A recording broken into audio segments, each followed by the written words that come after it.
इस वक्त की बड़ी खबर प्रफुल्ल पटेल को लेकर। प्रफुल्ल पटेल का बड़ा बयान सामने आया है। मैं कैबिनेट मंत्री रह चुका हूं, जो ऑफर मिला उसे स्वीकार नहीं कर सकता था। राज्य मंत्री स्वतंत्र प्रभार के बारे में सूचना मिली थी और यह बात सही है कि ऑफर किया गया था, लेकिन मेरे लिए कठिन है कि पोस्ट को स्वीकार नहीं कर सकता था। प्रफुल्ल पटेल ने यह भी साफ किया कि कोई मतभेद नहीं है। यह भी उन्होंने कहा कि कुछ दिन में करते हैं। राकेश त्रिवेदी हमारे साथ जुड़ चुके हैं, सीधे उनका रुख करते हैं। राकेश, कई सारी बातें थी, नाराजगी, बहुत सारी बातें, लेकिन अब प्रफुल्ल पटेल ने साफ कर दिया है कि उन्होंने क्यों नहीं स्वीकारा पद।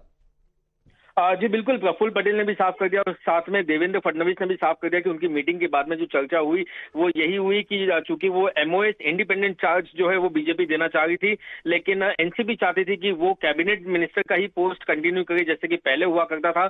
और ऐसे में अब ये बात पर सहमति बन गई दोनों पार्टियों में कि जब अगली बार कैबिनेट का एक्सपेंशन होगा तब इनकी जो मांग है उसे फिर से दोबारा जो है बीजेपी और प्रधानमंत्री मोदी इनके सामने रखा जाएगा और तब जो है पॉजिटिवली बात की जाएगी। तो फिलहाल दोनों ही पक्षों में कोई मतभेद नहीं है, ऐसा दोनों ही पक्ष कह रहे हैं। बीजेपी भी ये दावा कर रही है और अजित पवार खेमा भी कर। तो वहां महाराष्ट्र में जो है शरद पवार जो गुट है वो कहीं ना कहीं जो इस पर चुनावी इसको मौका देख रहा है, वो इस पर निशाना साधते हुए कह रहा है कि आगामी विधानसभा चुनाव में चूंकि एनसीपी की जरूरत नहीं है बीजेपी को, इसलिए बीजेपी ने अकेला छोड़ दिया। तो निश्चित तौर पर अब आगे महाराष्ट्र की जो राजनीति है इसमें कई और मोड़ आएंगे। ये विधानसभा के चुनाव के मद्देनजर कई सारी इसमें दिलचस्प चीजें देखने मिलेंगी, लेकिन फिलहाल दोनों ही जो पार्टियां हैं, चाहे अजित पवार गुट हो चाहे देवेंद्र फडणवीस से हो, ये दोनों ही ये बात साफ करेंगे कि दोनों में कोई मतभेद नहीं है।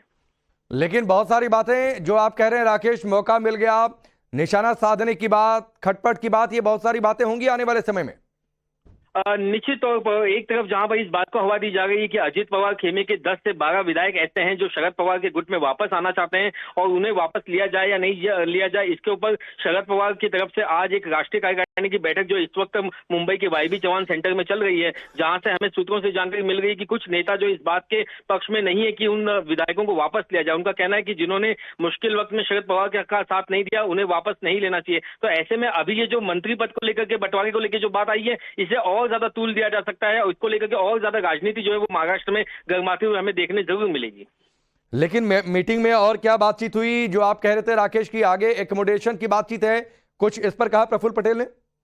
जी बिल्कुल, जो जानकारी हमें मिल गई है, जो एक लंबी मीटिंग अजित पवार की और देवेंद्र फडणवीस की हुई थी उसमें यही बात समझाने की कोशिश की गई कि आखिर बीजेपी का विजन क्या है और जिस तरीके से उन्हें बाकी जितने जो गठबंधन की जो पार्टियां हैं और उन्होंने जितनी सीटें जीती हैं उसके साथ न्याय करना है और उसको ध्यान में रखते हुए एनसीपी के लिए जो ऑफर था, जो प्रस्ताव था बीजेपी का, वो एक एमओएस इंडिपेंडेंट चार्ज, ये एक प्रपोजल था जिस प्रपोजल को लेकर के एनसीपी जो है खुश नहीं थी और यही चर्चा हुई और आखिर में जो बात इस पर बनी कि जब अगली बार कैबिनेट एक्सपेंशन होगा तब इनकी मांग को जो कंसीडर किया जाएगा।